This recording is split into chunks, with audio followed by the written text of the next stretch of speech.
I'd like to thank our mayor, the City of Atlanta, and Monica and Darlene for putting together this amazing event. Last year, I was tasked with delivering the inspirational. At times, it felt like an insurmountable task. Speaking to a community who's mourning the loss of our siblings, loved ones, and our family is difficult. Allowing for a space in which we can grieve the 27 beautiful souls we've lost since our last Tudor, but to try and also heal and leave this space, perhaps not inspired, but at least not feeling defeated. Obviously, I'm a glutton for punishment, because as you can see, I'm standing here again this year. About 4 weeks ago, I was walking to my car, and a man followed me out of an establishment, and he asked me derogatory questions regarding my identity, and he pushed himself onto me in my car.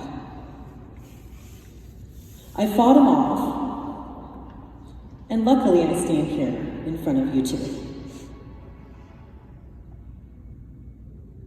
This is not my only experience with trans-directed violence. I've also been violently sexually assaulted, spit on, choked out, thrown into stairwells.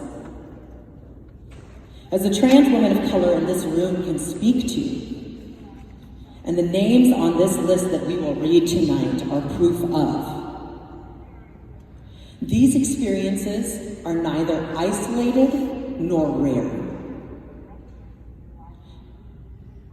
I stand here in front of you full of passing privilege, racial privilege, socioeconomic privilege, and yet I've also experienced these violent acts.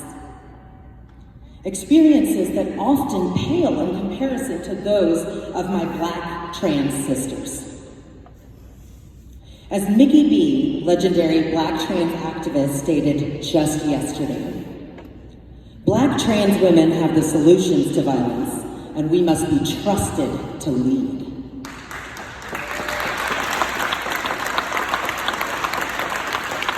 That looks like funding our work, supporting us in our gathering, and building community and amplifying our voices while we are alive, not just saying our names when we are dead.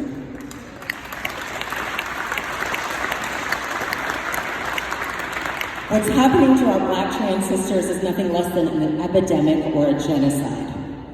I urge those of you in this room, our city, and our mayor to stand by trans women of color in our city, not only against these violent physical attacks, but against the systematic chipping away of their humanity via cuts in funding, access to healthcare, and a lack of housing and employment. Maya Angelou once said, "You may not control all the events that happen to you, but you can decide not to be reduced by them." Amen. What is it about us that allows us not to be reduced, but instead to persevere, to grow, and to blossom in the face of constant resistance? Regardless of our race, our gender, or experiences in this room, I look out at this amazing group of diverse people and see our collective strength.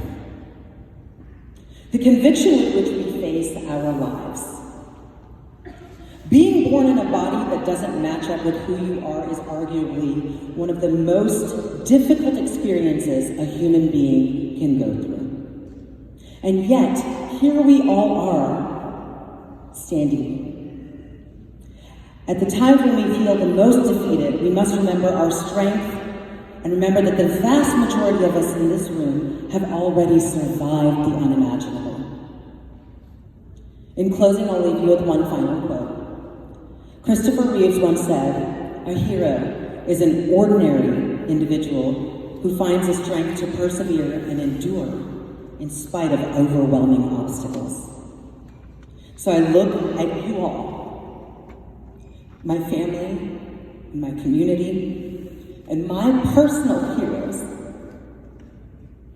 for your awe-inspiring strength to know that I will get through this, that we will get through this. I love you all. Thank you so much for having me.